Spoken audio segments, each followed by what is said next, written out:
Welcome to the 517 In Your Business podcast. Here's your host, Mary Guida. We're back with the 517 In Your Business podcast, and we've got a very special guest today, the most talked about caddy of this year's Lady Classic Queen of the Greens golf outing happening with 517 Business. You may know him from Gray TV News 10 morning anchor Seth Wells. Hello. Yeah, how's it going? Happy to be here and very excited for the golf outing again this year. Yet last year was an absolute blast. Yeah, you were so much fun last year, Seth. We had to bring you back this year, and I'm so glad that we're also bringing you back as a co-host of the event so we can have some more fun together. But I want to ask you some personal work questions first. All right. For people who know you as the guy that's on as soon as they turn on their TV in the morning, what don't they really know about you? Oh, that's a good question. Well, I think the first thing people never realize is how early the alarm actually goes off. Yeah. The alarm goes off at 1, and then we're in by 2. Wow. And people are they just assume that we get there maybe right before the newscast starts. So I think number one, everyone's always shocked at how the sleep schedule actually works out. But on a more personal basis, definitely that I love to golf myself. That's probably my number one hobby outside of work is golfing. And then also I like to fish a lot. So those are kind of my two main hobbies that if you don't see me on the TV, you're probably going to see me on a golf course or maybe on Lake Michigan trying to catch some salmon, stuff like that. Ooh, fun. Sports before you moved over into news, right? So what did sports teach you that you still use every morning at the anchor desk? Yeah, that's a great question. To me, it's I actually think it helps me a ton at the news anchor desk. And the main aspect that it helps me is the fact that I don't feel as reliant on a script on the teleprompter as I think a lot of people do. In sports, almost every day I'd go out and I'd do a live report without any script, and I'd be very used to just kind of, I don't want to say winging it, but in the sense of like what exactly I'm going to say, it was a little bit of winging it. Yeah. You know what your topic is, you know what your facts are and stuff, but you don't necessarily have it all written out the way that you would maybe write it out on a piece of paper. So I think that kind of having the flexibility of being okay, being on live television without 100% having that security blanket of Right. knowing what I'm supposed to say, exactly when I'm supposed to say it. Sports absolutely helped prepare me for that. And then the other thing I would say is the fact that we in the sports world are shooting all of our own video, we're editing all of our own video, we're producing our own sports casts. And I do a little bit of all of that now in the news, which not everyone necessarily does. And I think a lot of that is because of the fact that I had to do it in sports, and it kind of prepared me for whatever might pop up in the news world. Right. Speaking of which, we're talking about being live and sometimes unscripted. Are there any moments you can share?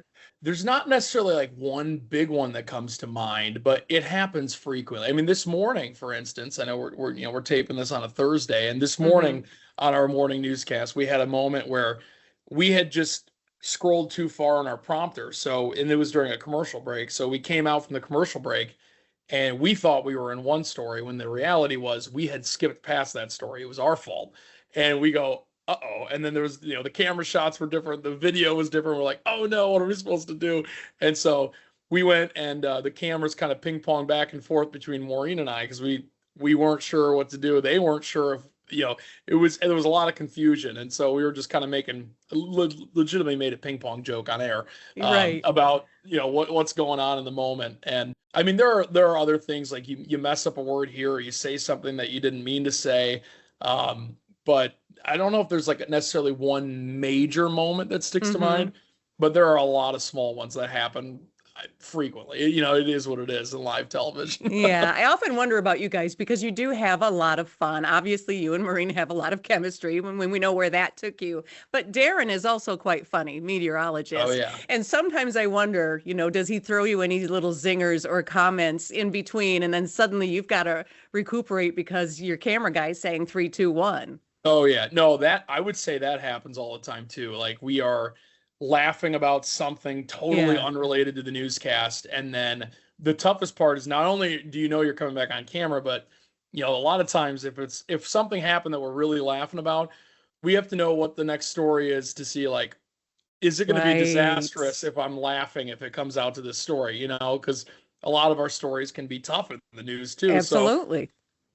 we have I would say if it's a lighthearted story, several times we've been straight up laughing when it comes out of the commercial break to us. And we'll just say, like, hey, we're having fun in between commercial breaks. What am I supposed to say? And then we just, and then you keep going. But it's a little, in that sense, it's just about knowing, what the vibe is on the stories of the newscast when you're coming back to it. But to your point, Darren is hilarious too. And he has a very different sense of humor than we do. Yeah. Yeah. And it really cracks us up in the morning. I mean, you're right. He has a lot of like quick one-liners Yeah. that and kind of a dry sense of humor too. And it's funny. It's good. I mean, and it's always good to laugh a little bit when you're trying to wake Absolutely. up too. I mean, because we're tired too. That's the other thing. Right. People are like, how are you so awake? It's like, wow, we're pretty tired as well, but Yeah. that's part of the job. That is the job. You're sort of a family working together. Yeah, I think we talk about it all the time. We've been pretty lucky to have the group that we've had in place for as long as we have, Mm-hmm. especially when you consider that it's the morning shift in the Lansing market, which isn't necessarily a big media market as they all rank them across the country. So we've felt very lucky to have the continuity we've had. Yeah. And it kind of extends behind the scenes as well, which is great. We just lost one of our producers a few weeks ago, and that was the first person we've had to replace in a while. And she was great. But now we have a whole new group of people coming in Right. with our merger with the Fox station. So Mm-hmm. we have a lot more experience now coming in, and we have a lot more people in the morning. And it is a family atmosphere. And we hear it all the time. It's like people find it hard to leave our shift. And I think that's maybe the biggest compliment to everyone on the shift is that we make them feel like it's their home. So it's been great. What's the most misunderstood part of being a morning news anchor, do you think? Ooh, most misunderstood. I think if you don't wake up in the morning, a lot of people think that the morning news is like a talk show more than it is newscast. Right. When really we're trying to be a newscast first with a sense of, I want to say, a sense of positivity mixed in there to start your day off on a good note. Yes. Because it's not, depending on the morning, there might be a lot of harder, kind of Absolutely. sadder stories or crime related stories or, a fire or whatever it might be that might be kind of a downer of a story, but we don't want you to feel down when you're getting ready to start your day and you're going off to school or you're going to Right. work or whatever it might be. So I think that if you don't watch the morning news, I think people do think it's like all fluffy stories and kickers and oh, they're talking about a cat that was found with 11 toes. It's like, well, that's Right. so I think that might be one of the things is like but most people that watch us, I don't think there's a whole lot of misunderstanding there.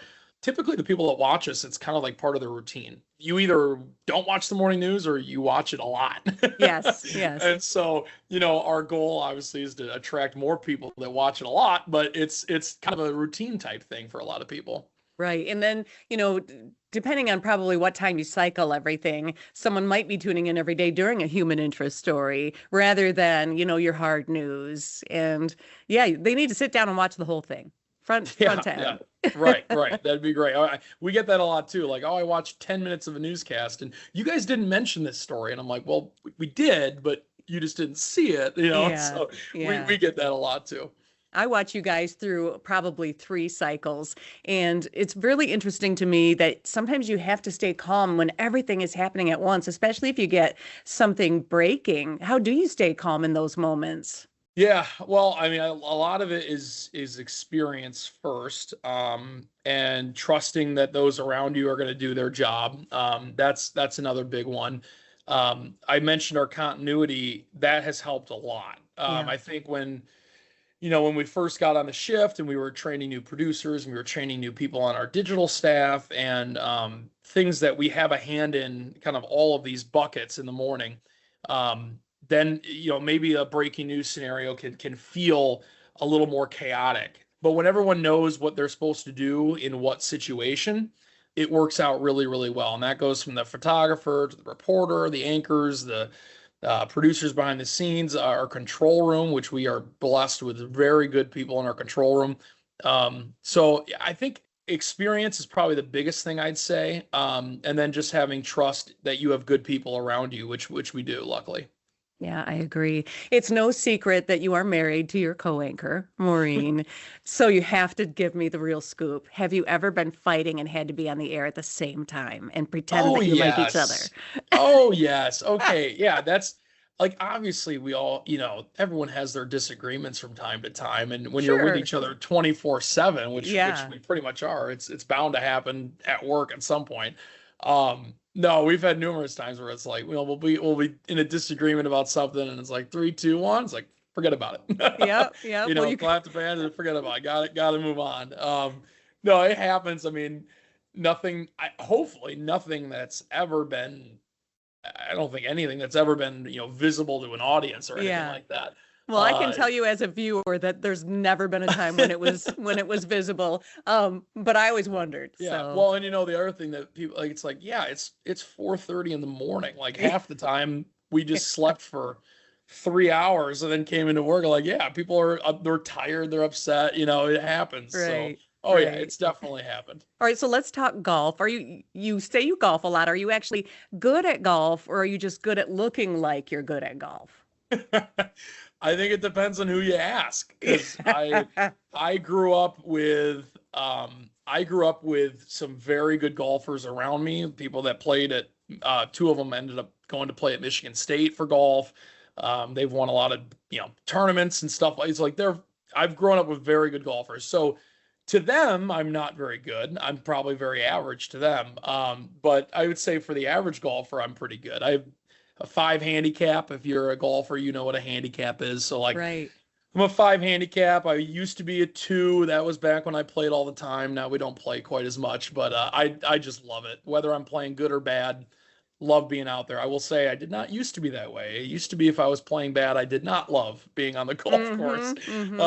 I used to really like when I was in high school. I was I was on our golf team in high school. And I was very, very competitive. Still am, but used to just if I wasn't playing well, I did not like being on the golf course. And I've gotten over that a little bit, matured a little bit, which is good. Now I can sit there and say, hey, it's 75 and sunny, and I'm on the golf course with my friends or my dad or whoever it might be. I'm Yeah. having a good time. Aw. The score, I'm not going to the PGA Tour, so let's get over that. Okay, so maybe no PGA Tour, but what's your greatest golf accomplishment? Ooh, greatest golf accomplishment. I don't know what that would be. I mean, I've had like high placements in like, tournaments in high school, but I feel like that's a long time ago. I think I would say my greatest golf accomplishment would be when I got my handicap down to a 2. That was probably my greatest golf accomplishment. And I know that's kind of boring because it's not like a single moment, but I was golfing like every day. I had a membership at College Fields, which is in Okemos. And that was a great summer. It was a few years ago. And yeah, I think that would probably be it. I mean, other than that, you'd have to go back a long time to when I used to play like competitive golf, but that's been a long time. Right. So is there a part of the game you'd like to forget? Ooh, probably those 3-footers that you have to make for par. I'd like to forget those. Those are the ones that eat at you. You miss a short putt and it eats at you the rest of the round. So that's probably what either that or a drive that goes out of bounds. I don't want to Right. remember those either. Yeah, something in the water. So you're going to be both caddy and co-host for the Lady Classic coming up September 11th at Royal Scott. Which role would your wife say you're more qualified for, caddy or co-host? Oh, that's good. That's a good question. She would probably say co-host, and only because she'd say, you'd be too much itching to golf yourself to be a caddy, is what she'd say. She'd Well, say you wouldn't want to be the caddy, you'd want to play. And that's what she would say. Well, as you know, from being a caddy last year, you do get to play a little bit Yep, a and little take bit. some swings. So that's going to be a really fun time. Now, if your Lady Classic golfer hits a terrible shot, what's your response? No one saw it. I love that. I That's love right. that. No one saw it. So we're trying to That's it. pre-sell you for Yeah. the bids that are going to be Yeah. placed on you. Yeah, I'd say no one saw it, and then if I think what is the thing with the caddies? A one shot a hole, or how does that work again? Yeah, I think it's One shot a one hole. hole. Yeah. Yeah, I'd say nobody saw it. Don't worry about that. And then if they're all bad, then you go, okay, well maybe we'll use it here. Right, right.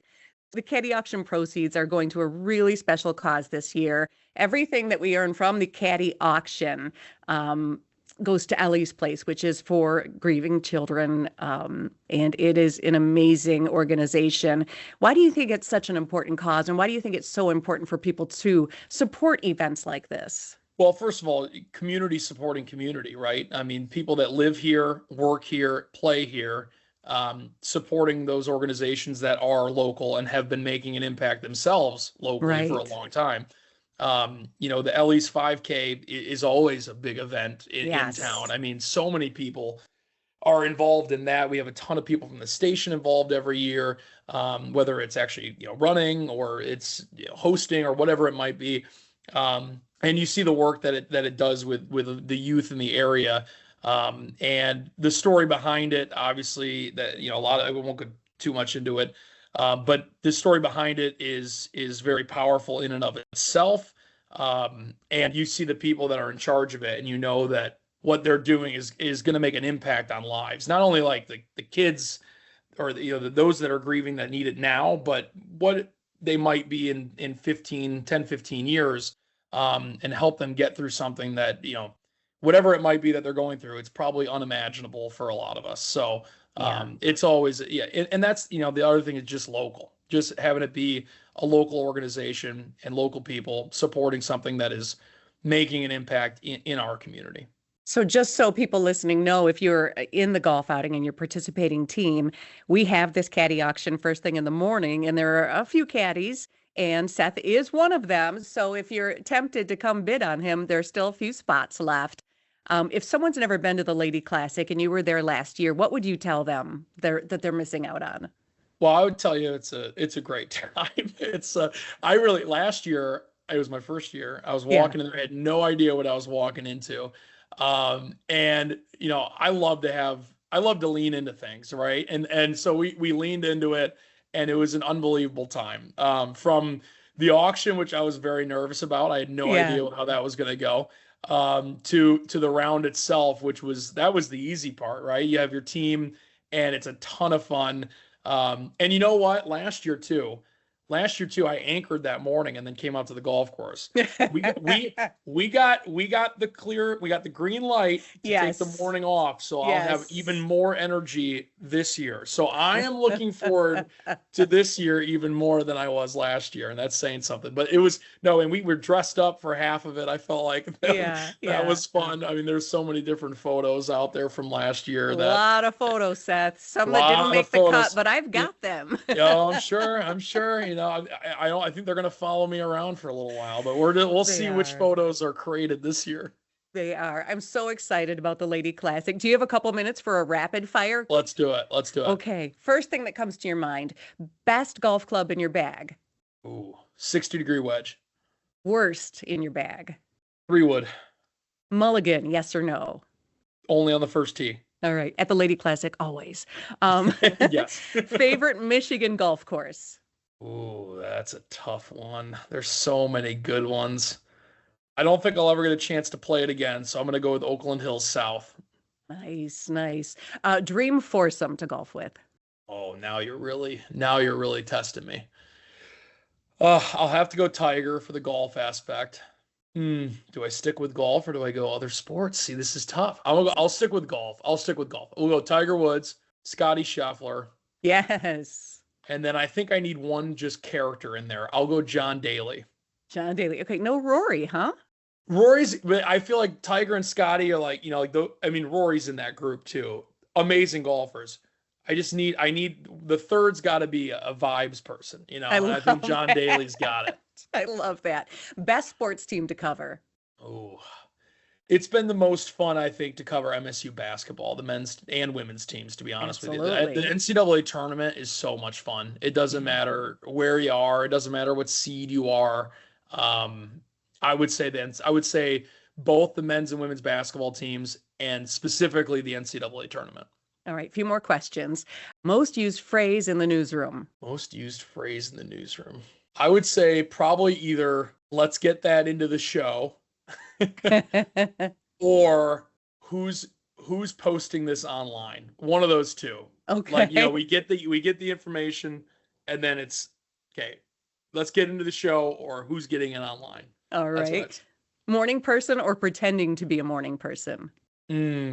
See, after 5 years, I almost want to say morning person, but my entire life's been the exact opposite leading up to this. So I think I have to say pretend, because I think if I took another job, had a different shift, I would not be that early of a morning person. Right. Okay. Who would be harder to caddy for, a professional golfer or your wife? Oh, for very different reasons. I would say the professional is going to be harder because they're going to have legitimate expectations from a caddy. And I don't think I could provide that level of expertise that a caddy on the PGA Tour would get. Maureen will still give me some crap. Don't get me wrong. She's going to give me some crap, but it won't be necessarily golf knowledge related. Okay. Yeah. And last question, who should be nervous about having you as their caddy? Nobody. We're going to have a great time. I love that. Good answer. Unscripted and winging it, just like we love to do. You spend your days asking other people questions. Is there a question you wish someone would ask you more often? Oh, I like that question. I'll tell you that. I don't know. I think I always enjoy when people ask about like the process of news gathering, just because it kind of lets me talk into how we as journalists like actually break down newsworthiness and like how it gets into the show and stuff like that. Or I like when people ask like, I really like when you're like, what's your favorite team to cover? I like thinking on that. And sometimes I don't even know the answer. I have to think for a minute. Right. But I do kind of I like looking back on the things that we've already done and things I've been able to cover in my career and kind of ranking them in my own head. Like, oh, like I really liked doing that, or on the flip side, like, oh, that was a really tough thing to cover, or, whatever it might be. So I like kind of looking back on that a little bit. Well, I'd love to have you back then to talk about some more of those things. But for now, we'll see you in just a couple of weeks at the Lady Classic. It is at Royal Scott, Friday, September 11th. Folks can sign up and get details at 517mag.com/lady-classic. Seth, thank you so much. Thank you so much. I can't wait. Thanks for listening to the 517 In Your Business podcast. Get to know local businesses better by reading 517 Business Magazine. Get your subscription at 517mag.com/subscribe.